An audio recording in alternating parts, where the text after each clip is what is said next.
अब नाज़रीन ये बड़ा इंपॉर्टेंट है, इमरान खान साहब ने एक मरतबा फिर अपने जो डील उनको ऑफर की जाती है उस बारे में इमरान खान साहब ने खुलकर बात की है। वैसे क्या लीडर है, नवाज शरीफ का मुंह बिल्कुल ऐसे बंद चिपक जाता था जेल में जाके, कोई स्टेटमेंट नहीं देना, किसी के खिलाफ बात नहीं करनी, बस डील ढूंढो, किसी तरह कोशिश करो, कोई बूट लबो पॉलिश करिए निकलिए। तो हमेशा मियां साहब की मरहुमा जो वालदा साहिबा, उनका एक स्टेटमेंट था कि डील करो निकलो यहां से, यानी जान छुड़ाओ, डील करो जान छुड़ाओ। ये अखबारात में छपा हुआ है और इन्होंने डीलें की हैं। इनके 6-6 महीने इनके ट्विटर ही बंद रहते थे। इनकी डील के लिए 6-6 महीने इनके ट्विटर खुद ही बंद हो जाते थे। इमरान खान साहब जेल में हैं, कुछ भी नहीं कर सकते, उनका ट्विटर फिर भी काम कर रहा है। अंदाजा करें आप, पूरी रियासत लगी हुई है, अदालतों में केस चलाए हुए हैं कि उसका ट्विटर किसी तरह बंद कर दें। नहीं, क्या नारा आदमी है। वैसे इमरान खान ने कहा जी मुझे बार बार डील ऑफर हुई और कहा गया कि मुल्क छोड़कर चला जाऊं या खामोश हो जाऊं तो मेरे केसेस खत्म कर दिए जाएंगे, लेकिन पहले दिन से मेरा मौकिफ है कि मैं इन मुकदमात का सामना अदालतों से करके ही बाहर आऊंगा, किसी डील के नतीजे में हरगिज नहीं। इसीलिए मुझ पर बेबुनियाद 300 मुकदमात बनाए गए हैं। कोई भी और शख्स होता तो इन मुकदमात का सामना नहीं कर पाता, लेकिन मैं जानता हूं कि मैं बेगुनाह और हक पर हूं। यह बात बिल्कुल ठीक है इमरान खान साहब की। इमरान खान साहब बिल्कुल कह रहे हैं कोई और होता तो बर्दाश्त ही ना कर पाता। सीरियस कह रहे हैं, सही कह रहे हैं वो। इमरान खान वाकई बहुत मजबूत आदमी है, क्योंकि मैं इसमें तो गुजरा हूं, मैं जानता हूं ये ह्यूमनली पॉसिबल ही नहीं है। ये बहुत मजबूत आदमी है जिसको इमरान खान आप लोग जानते हैं। इमरान खान ने कहा कि मैं जानता हूं कि मैं बेगुनाह और हक पर हूं। अब तोशा खाना का झूठा केस भी मुकम्मल तौर पर जमीन पोस हो चुका है। प्रोसिक्यूशन की जानिब से पेश किए गए गवाहान ब्रिगेडियर अहमद और कर्नल रेहान ने इकरार किया कि तोशा खाना के तोहफे मेरे घर नहीं गए बल्कि तोशा खाना में जमा करवाए गए और उनके कागजात मुकम्मल हैं। अब इस मुकदमे में बरीयत हो जानी चाहिए। खसूसी तौर पर बुशरा बेगम की जमानत तो हो जानी चाहिए, क्योंकि वो खातून है और इस केस में उन पर एडिंग एंड अबेटिंग का ही झूठा इल्जाम है। मुझे मालूम है कि 26वीं तरमीम वाली अदालत ऊपर से लिखे लिखाए फैसले ही सुनाती है, जो कानून के मुताबिक नहीं आसिम लॉ के मुताबिक होते हैं। तरतीब भी यूं रखी जाएगी कि पहले तोशा खाना 2 में सजा सुनाई जाएगी, जो मैं आपको बात कर रहा था, और फिर अलकादर में जमानत का फैसला आएगा। यही स्क्रिप्ट है और अदलिया फिलहाल कानून के बजाय स्क्रिप्ट पर ही चल रही है जो दिया हुआ उन्हें। नाज़रीन देखते हैं ना अभी क्या होता है। अभी आपको चंद घंटों के अंदर, जब मैं वीडियो रिकॉर्ड कर रहा हूं तो चंद घंटों के अंदर सारा आपके सामने खुलकर आ जाएगा। DGISPR ने आज दिखाया कि ये उड़ान किस लेवल की होगी और मामला किस तरफ जाएगा। अब दिखाई दे रहा है कि जैसे इदारे के पॉलिसी साजों ने यह फैसला कर लिया है कि इमरान खान और पाकिस्तान तहरीके इंसाफ को मुकम्मल तौर पे दबा दिया जाएगा या कुचल दिया जाएगा। ये एक नए दौर का आगाज है और इसका आगाज बड़े जारहाना अंदाज में किया गया। नंबर 1 तो यह है कि सियासतदानों में इमरान खान का मुकाबला करने की सकत बाकी नहीं रही। यानी ये एक ऐलान है कि जो सियासी जमातें हैं जिन्हें इस वक्त पाकिस्तान की मिलिट्री एस्टेब्लिशमेंट ने संभाला हुआ है, ये सियासी जमातें इस वक्त इमरान खान का मुकाबला नहीं कर सकती, PTI का मुकाबला नहीं कर सकती। लिहाजा DGISPR वो सारा कुछ जो बाकी लोग नहीं कह पाए वो कहने के लिए खुद मैदान में आ गए। नंबर 2, ये इस बात का भी सबूत है कि इमरान खान ही फील्ड मार्शल आसिम मुनीर साहब के लिए सबसे बड़ा मसला है, या पाकिस्तान की जो मिलिट्री एस्टेब्लिशमेंट है उसके लिए सबसे बड़ा मसला इमरान खान ही है। और ये पूरी प्रेस कॉन्फ्रेंस और ये सारा माहौल इमरान खान के गिर्द ही घूम रहा है। नंबर 3, ये फौज की सियासत में मुदाखलत का अब तक का सबसे बड़ा सबूत है।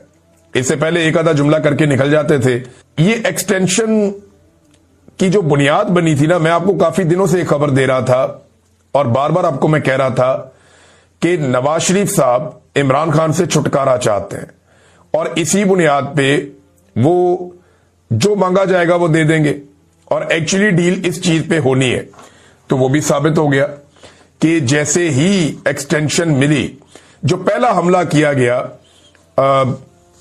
इदारे की जो क्यादत है उसकी जानिब से, वो इमरान खान पे किया गया। तो इमरान खान से छुटकारे वाला मामला जो है वही सामने आ रहा है और इमरान खान ने एस्टेब्लिशमेंट के आसाब पे काफी गहरी चोट लगाई है। इमरान खान के लिए नए चैलेंजेस होंगे, उनकी जमात के लिए नए चैलेंजेस होंगे और DGISPR के लिए एक मेरा छोटा सा जुमला, आपने जो कह दिया वो कह दिया, ये अब वापस नहीं हो सकता। देखिए, इमरान खान साहब की जो रिहाई है वो है पाकिस्तान का सबसे बड़ा मसला। यानी इस वक्त लोग ये समझते हैं कि पाकिस्तान के मसाइल का हल इमरान खान के पास है। वैसे भी वो पाकिस्तान के सबसे मकबूल सियासी लीडर हैं, तो लोग चाहते हैं कि वो बाहर आ जाए। हर आदमी इसके बारे में बात कर रहा है। तो दो चीजें अभी बहुत ज्यादा वायरल हो रही हैं, और ये बातें जो है एस्टेब्लिशमेंट के प्लेटफॉर्म से बाहर आई हैं। ऐसा नहीं है कि इमरान खान साहब ने कोई दावा किया या उनके साथियों ने कोई दावा किया। हत्ता कि जो असद कैसर साहब हैं, जो नॉर्मली मुज़ाकरात के अंदर रहते हैं, और जब भी कोई मुज़ाकरात की बात होती है तो इमरान खान साहब उनको फ्रंट लाइन पे रखते हैं, उन्होंने भी कह दिया कि इमरान खान साहब के अभी कोई मुज़ाकरात हो नहीं रहे, या कोई चीजों में तब्दीली आ नहीं रही, या इमरान खान साहब की रिहाई के बारे में उनके पास कोई खबर नहीं है। वो ये कहते हैं कि हमने कौमी यकजहती के लिए अपने रवैये को फॉर द टाइम बीइंग इस हुकूमत के साथ तब्दील किया, और उसका मतलब ये निकाला जा रहा है कि शायद कि मुज़ाकरात चल रहे हैं, या कोई डील चल रही है, या कोई बैकडोर चैनल कोई चीजें चल रही हैं। तो ऐसा कुछ नहीं है। ये ट्रक की बत्ती है। इससे पहले भी लोगों ने इसके बारे में बात की, और अभी भी लोग इसके बारे में बात कर रहे हैं। पाकिस्तान तहरीक इंसाफ की लगभग जितनी भी अहम क़यादत है, उन सारों ने इस इम्कान को रद्द कर दिया है कि एस्टेब्लिशमेंट अपनी पॉलिसी बदलने जा रही है, हालात बेहतर होने जा रहे हैं, या इमरान खान साहब की रिहाई की कोशिश की जा रही है। हाँ, एक खबर जो बहुत बड़ी खबर के तौर पे सामने आई, जिसमें नजम सेठी साहब ने, जुबैर अली खान साहब ने, मेरे एक दो दोस्त और हैं, उन्होंने भी ये खबर दी है। तो ये 4-5 लोगों की खबर है कि जेल के अंदर मुलाकात हुई थी इमरान खान साहब से, एक अहम शख्सियत की जो गैर सियासी है, और इमरान खान साहब से मदद मांगी गई थी। तो वो इमरान खान साहब ने सपोर्ट दे दी, और वो बात वहीं खत्म हो गई। ना इमरान खान ने कोई डील मांगी, ना उन्हें कोई डील दी गई, बल्कि अगर कोई बात हुई भी तो इमरान खान साहब ने उस मौके पर, जितना मैं इमरान खान को जानता हूं, जिस वक्त उनके साथ इंडिया पे बात की जाएगी तो वो इतना कमजोर आदमी नहीं है कि उस वक्त अपनी रिहाई की बात करेगा, या जिस वक्त उससे कोई मदद मांगने के लिए जाएगा या उससे ये कहेगा कि पाकिस्तान की खातिर, तो अपने सोशल मीडिया को, अपने मीडिया को खुद अपना स्टेटमेंट जो है वो आप हमारे हक में दें। तो इमरान खान साहब जब वो मदद देंगे या बात करेंगे तो इतना कमजोर आदमी नहीं कि वो उस वक्त कहेगा जनाब मेरी रिहाई कर दें, या कोई सियासी बात करेगा। वो इमरान खान की तबीयत भी ऐसी नहीं है, मुझे नहीं लगता उन्होंने ये बात की होगी। दूसरी जानिब से बात हो तो हो। अब देखें, दो तरह की खबरें हैं। सहाफी, दानिश्वर, सियासतदान सारे फंस गए हैं, मुश्किल में पड़ गए हैं। जो लोग ये कहते हैं, देखो अवाम तो बाहर देखना चाहती है इमरान खान को, अक्सरियत ये कहती है, मगर फैसला ये अदालतों में नहीं होना इमरान खान के बाहर आने का, ये फैसला कहीं और होना है। जिस वक्त देखें, अब इमरान खान को उसूली तौर पे जेल में होना ही नहीं चाहिए, क्योंकि उनके तकरीबन सारे केसेस फारिग हो गए हैं। अगर ये मामला अदालतों के होते तो 200 मुकदमात बनाकर आलमी रिकॉर्ड ना बनाया जाता। अदालतों का मामला ही नहीं है, मामला कहीं और हो रहा है। ये मिलिट्री एस्टेब्लिशमेंट का फैसला है कि इमरान खान साहब को जेल में रखना है। जिस वक्त मिलिट्री एस्टेब्लिशमेंट अदालतों के ऊपर से अपना दबाव और कंट्रोल हटा लेगी, इमरान खान साहब 1 हफ्ते में बाहर आ जाएंगे, इससे ज्यादा टाइम लगेगा भी नहीं। अब जो लोग ये खबर देते हैं ना कि कोई बातचीत चल रही है या इमरान खान साहब की कोई मुलाकात हुई है, उन पर इल्जाम लग जाता है कि ये तहरीक को नाकाम बनाने की कोशिश कर रहे हैं, साजिश कर रहे हैं। बिस्मिल्लाहिर्रहमानिर्रहीम, अस्सलाम वालेकुम नाज़रीन, आप यूट्यूब चैनल देख रहे हैं, मैं इमरान खान हूं। जो सबसे बड़ी खबर है वो ये है कि जो अडियाला जेल के अंदर इमरान खान साहब की मुलाकात नहीं हो रही थी, वो मुलाकात हो गई, और वो मुलाकात भी हुई छुट्टी के दिन, एतवार वाले दिन। यानी ऐसा लगता है कि इस हुकूमत को ये एस्टेब्लिशमेंट बार बार ये बावर करवाना चाहती है कि तुम्हारी औकात कुछ नहीं है। हुकूमती मुज़ाकराती कमेटी ने जब हाथ खड़े कर दिए और उन्होंने कहा जी हम वाकई मुलाकात नहीं करवा सकते, यानी मुझे तो ऐसा लगता है कि जैसे हुकूमती मुज़ाकराती कमेटी ने जब ये दावा किया था अपोजिशन की मुज़ाकराती कमेटी से बातचीत करते हुए 2 तारीख को कि आपकी हम इमरान खान साहब से मुलाकात करवा देंगे, तो शायद एस्टेब्लिशमेंट ने उसको माइंड किया और फिर इतना रगड़ा दिया इस मुलाकात के लिए अपोजिशन को और हुकूमत को कि दोनों को पता चल गया कि हुकूमत के पल्ले कख नहीं है। यानी ये बात अब अपोजिशन को भी पता चल गई है कि ये हुकूमत कुछ नहीं बेचती, इनके पल्ले कख नहीं है, ना ये मुज़ाकरात के नतीजे में कोई एक छोटी सी चीज मनवा सकते हैं, ना इनकी कोई सियासी हैसियत है, ना इक्तदार में इनका कोई हिस्सा है, तो इनकी औकात कोई नहीं है। ये बात अपोजिशन को पता चल गई है। दूसरा, इस अमल से ये भी हुकूमत को बता दिया गया कि जनाब आप टके टोकरी है, आपकी कोई औकात नहीं है। चाहे मरियम नवाज कहे कि मैं जेल के अंदर हीटर भी बंद कर सकती हूं और खाना भी बंद कर सकती हूं, लेकिन औकात इन लोगों की कुछ नहीं है। और जिस वक्त एस्टेब्लिशमेंट को समझ आई कि अब इमरान खान साहब की मुलाकात करवाना जरूरी है, तो फिर एतवार वाले दिन दरवाजे खुल गए दोबारा से जेल के, जो दरवाजे नहीं खुल रहे थे पिछले पूरे हफ्ते में। ये मुलाकात हो सकती थी ना। यानी पूरा हफ्ता ये कोशिश की गई कि किसी तरह इमरान खान साहब के मौकिफ को बदला जाए, और अब उनके ऊपर जो है वो अलकादर यूनिवर्सिटी वाले केस की तलवार लटका कर, यानी सबने धमकियां लगाई कि 10 साल सजा हो जाएगी, कोई कहता है जी 14 साल सजा हो जाएगी। तो जो लोग इमरान खान साहब को मिले उन्होंने कहा इमरान खान ने इसकी परवाह ही नहीं की, इसके ऊपर बात ही नहीं की। और जब इसकी बात हुई उन्होंने कहा ठीक है, जैसे बाकी सजाएं दी हैं ये भी सजाएं दे लें, कोई फर्क नहीं पड़ता इससे। यानी जिस चीज को इमरान खान साहब के लिए बतौर खौफ इस्तेमाल किया जाता है, इमरान खान साहब उसकी तरफ तवज्जो ही नहीं करते, उसको इग्नोर करते हैं कि ऐसी कोई चीज ही नहीं है और इसकी फिक्र ना करो, तुम अपनी बात करो जो बात करने के लिए आए हो। तो हुआ ये जनाब के रात को 2 बजे, यानी एतवार की रात, हफ्ते और एतवार की जो दरमियानी शब है, रात को 2 बजे के करीब पाकिस्तान तहरीक इंसाफ के लोगों से राब्ता किया गया और उन्हें इन्फॉर्म किया गया कि जनाब इमरान खान साहब से आपकी मुलाकात है, तो कल आपने बराए मेहरबानी अडियाला जेल में एतवार वाले दिन, छुट्टी वाले दिन, इन्होंने पूछा छुट्टी वाले दिन, छुट्टी वाले दिन ही आ जाए जी आपकी मुलाकात है इमरान खान साहब से। उनके लिए एतवार वाले दिन अडियाला जेल का दरवाजा खोला गया और हुकूमत जो है वो सांपों के ऊपर लौट रही थी, हुकूमत जो है वो अंगारों के ऊपर बैठी हुई है कि जनाब हमने पूरा जोर लगाकर देख लिया, हम इमरान खान की 10 मिनट की मुलाकात नहीं करवा सके, और जिस वक्त हमारी बस हो गई तो ये मुलाकात जो है वो अब करवा दी गई है। तो इसमें हुकूमत बेचारी की बेबसी भी आपके सामने आ गई। गंडापुर साहब से कोई आधा घंटा मुलाकात हुई, उसके बाद पाकिस्तान तहरीक इंसाफ के लोग पहुंचना शुरू हो गए और बाकी लोग पहुंच गए। अब मेरी कुछ सोर्सेज से बात हुई है, मुझे अंदर से कुछ खबरें हैं, कुछ मैं आपके साथ अभी शेयर करूंगा और कुछ बाद में। एक तो पाकिस्तान तहरीक इंसाफ के एक रुकन के खिलाफ शोकाज नोटिस आने वाला है और इमरान खान साहब ने जेल में बैठ के ये ऑर्डर दे दिया कि शोकाज नोटिस जारी करो, और बड़ा सख्त ऑर्डर दिया इमरान खान साहब ने, और वहां कोई बंदा भी डिफेंड करने वाला नहीं था। अब ये क्योंकि एक आधा दिन बीच में है तो इसमें अभी कुछ और लोग पाकिस्तान तहरीक इंसाफ के जाकर इमरान खान साहब को मिलेंगे मंडे को। तो अगर इमरान खान साहब ने अपना फैसला ना बदला तो शोकाज नोटिस तो आएगा, तो उसके बाद मैं आपको सारी तफसीलात बताऊंगा। मुझे कुछ चीजें और भी पता चली है कि इस शोकाज नोटिस में जब बहस हुई तो क्या चीजें डिस्कस हुई और किसने क्या कहा और किसने क्या जवाब दिया, और इमरान खान साहब का इसके ऊपर फिर क्या कहना था और उनका मौकिफ क्या है इस सारे मामले को, शोकाज नोटिस को लेकर। बहरहाल ये तो एक चीज है उनकी पार्टी की इंटरनल।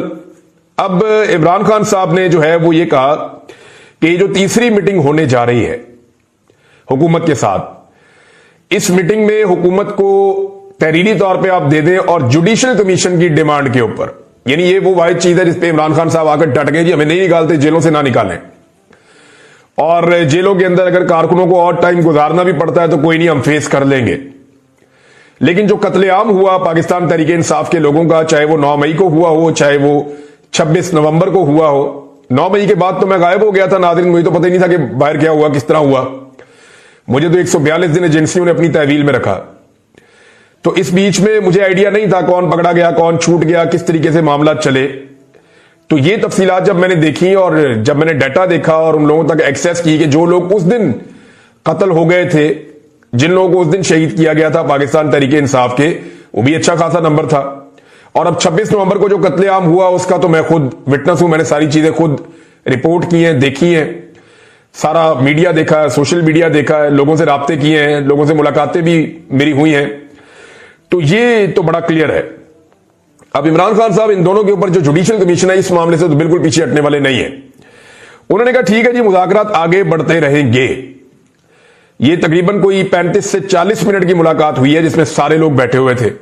उससे पहले वज़ीर आला खैबर पख्तूनख्वा की आधे घंटे की अलग मुलाकात हुई है। तो इमरान खान साहब ने जो 2-4 इंस्ट्रक्शन दिए, एक तो उन्होंने कहा जी कि इसके ऊपर उन्हें कहें जी कि अब आप तैयारी कर लें कि आपने जुडिशियल कमीशन बनाना है, और फाइनली उनको बता दें कि तीसरी मुलाकात के बाद उन्होंने जुडिशियल कमीशन अब बनाना है, और अगर वो ये नहीं बनाते या वो इस तरफ नहीं आते तो फिर मुज़ाकरात फारिग हैं।